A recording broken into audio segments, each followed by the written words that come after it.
Well, this is the Jericho, or the Swiss Arms 941, or the Jericho, that's what they call it in other countries.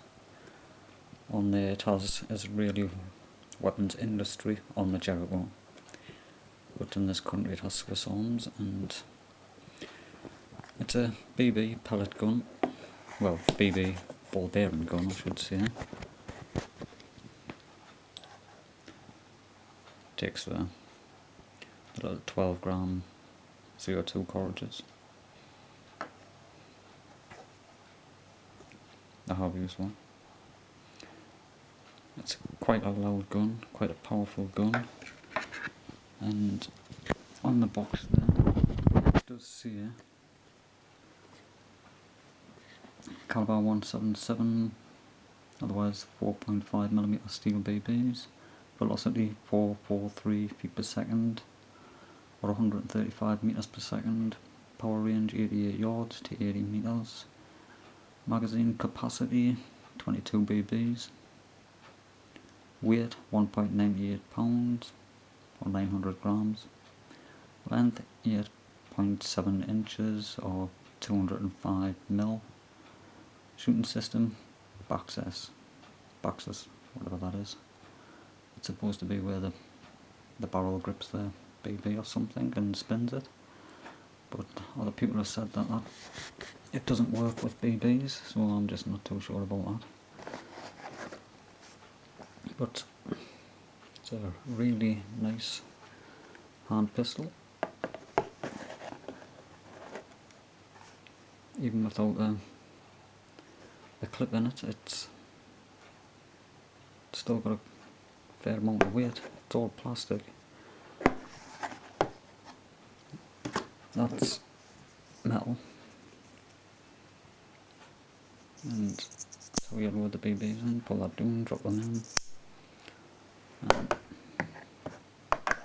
it's a bit awkward trying to do this one-handed, but it does just slot in.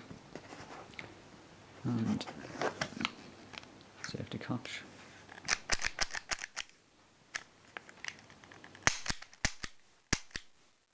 I haven't got a cartridge in, as you can tell, because it's just way too loud to be firing indoors. It's louder than the air rifles, what I do have. There is other videos on YouTube showing people shooting these, and they are quite loud. But it is a good gun, and that comes out. You press that button there, pull that out with your other hand, and there's an Allen key nut there at the bottom. You just unscrew that, put your CO2 cartridge in, tighten it back in, not too tight, just enough to release the gas, which will puncture it when you take your first shot, so you need to take a couple of shots before it actually shoots up the power, because it's, and these are supposed to be better when the canister is warm, in warmer conditions. They shoot slow in the cold. But at 443 feet per second, it's quite a lot of power for a little pistol. They're not very accurate. This one does tend to shoot about 3 inches higher than what you aim at.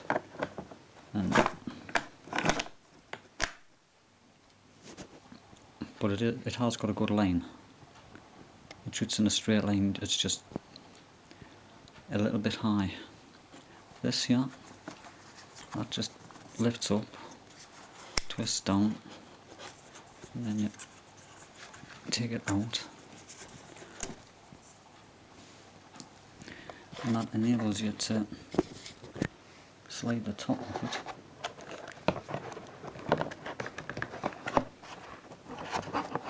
If I can do it one-handed, I'll just put the camera down a second.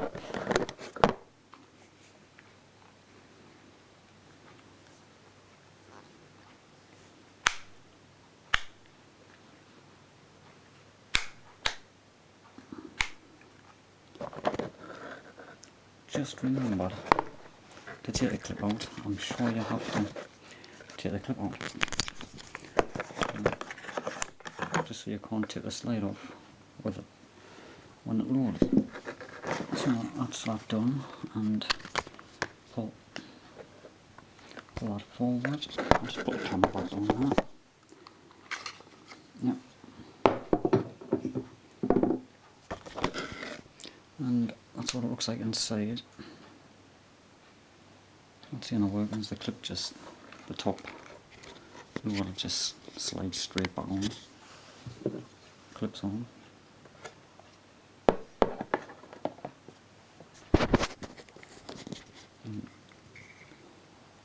So if ever you get a BB jammed in there or something, you can just take it apart. It's only a brass barrel inside of the plasticky type of, well, in fact that's not even plastic, it looks like a cast alloy, and that's just a shiny bit of plastic on the top, on there, with the caliber 4.5mm 177 stamp on it. And it's just a shiny little sticker. But it's a shame you can't put silencers onto these. You probably could fit one into the end there. But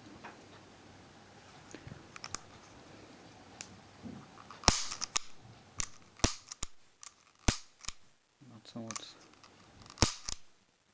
works. And it's quite easy to put back together as well.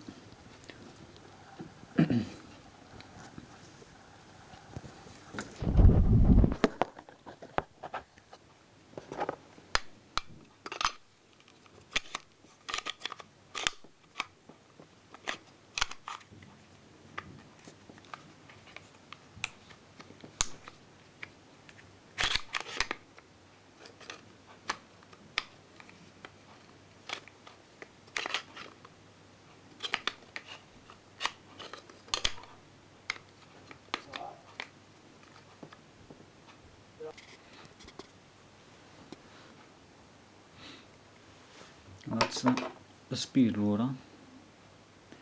You're supposed to put on top of the clip and feed the pellets in with, and I find it easier just feeding them in by hand. That's the little pack of pellets. There's a couple of hundred in there, but I did buy a canister with 1500 in instead of using them. And that's the Allen key to loosen the clip for the bolt for the CO2. And this is the little stop close, do not return this product to the store, whatever that's about. I'm not sure. You'll see Canada and American countries. Shouldn't really be in this, really. What's to do with that? Little instruction manual there, explaining how to get that clip out and how to put the CO2 in, how to pull the trigger, how to feed down BBs in, put the clip back in, and the safety catch. I suppose some people probably would need a safety manual. That's the price you have to pay in the UK.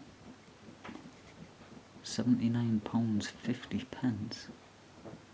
Quite expensive for a gun that costs about $40 in America or Canada or wherever. The UK is pathetic for the price of guns anyways.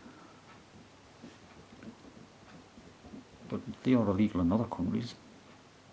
In this country the laws are sort of relaxed like that. You can buy them if you're within the age limit.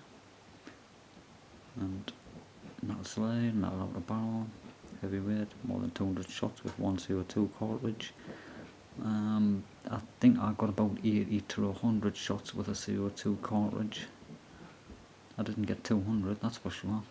After about the fourth time of loading it, you could tell the difference. It was getting really weak. But it is a really nice gun. I do like it. It feels realistic. in hand because of the weight. That's just for sure. That safety catch. It's got the clip in there, but got no CO2 in. Can't shoot it indoors. It's just pathetically too loud. It's a shame about the big white sticker on there. Swiss arms. But then it would look too realistic. And it could be classed as a weapon. Well, it is classed as a weapon. You've got to have a really good read. You can't just walk around outdoors in the UK with one of these. It does look too realistic, and it fires realistic, it sounds realistic. And the BBs, you could probably really seriously injure somebody with these, because like soup cans and tin cans, that sort of thing, it rips through them quite easily. When they've been stealing BBs, there's no giving them. Like a lead pellet will flatten out as it goes through one end and hits the other end. There'll be some damage to the lead pellet, but a steel BB, you just get no damage to the BB whatsoever. So it just goes straight through.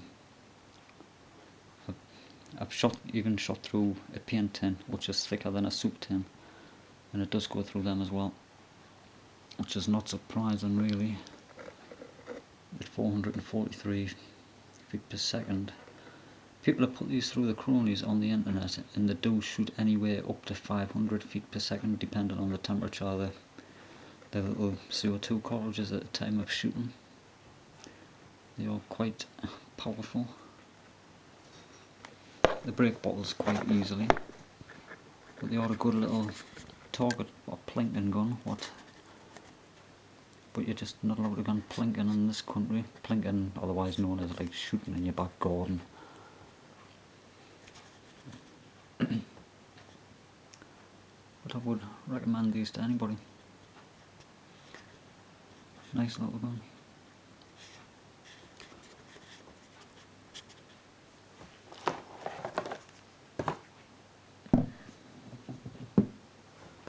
Box. Polystyrene fittings inside. Got a few ball bearings in there. But everything does fit in there quite snugly.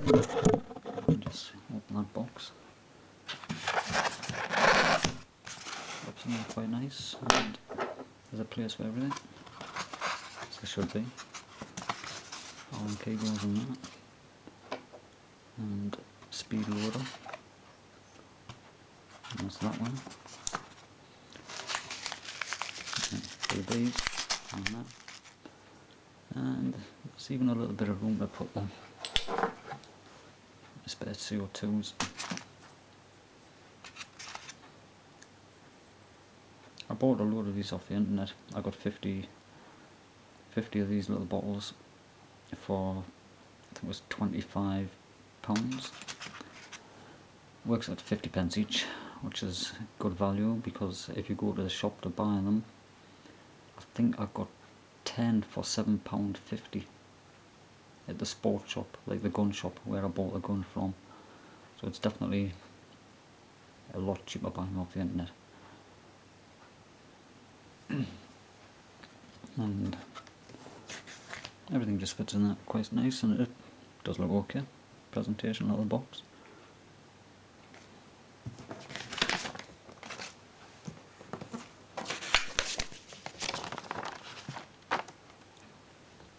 War ink.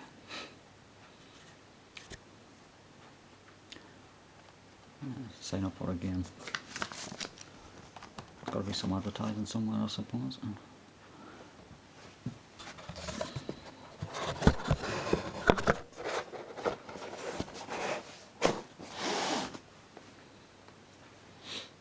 I've had this gun about 6 months.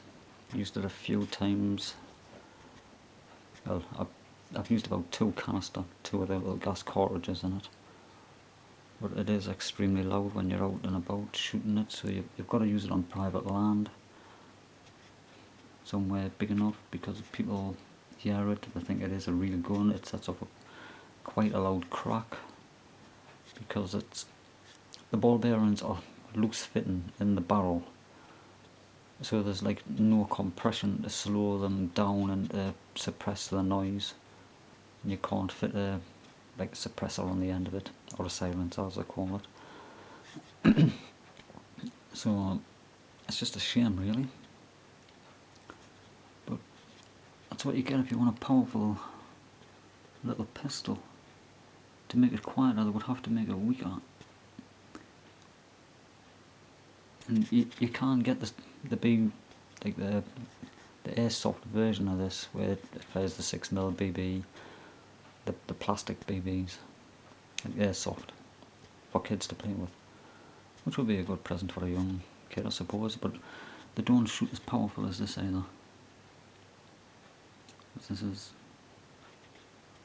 It's powerful enough to kill small, like vermin and small game, if you get like a reasonable shot at them, like close distance, because the open sights on it. They're not as accurate as what I would like them to be. They're not adjustable the backside for the height. You just got to sort of work out where you aim, and aim a little bit lower, because it does shoot about 3 inches too high, even at far distance.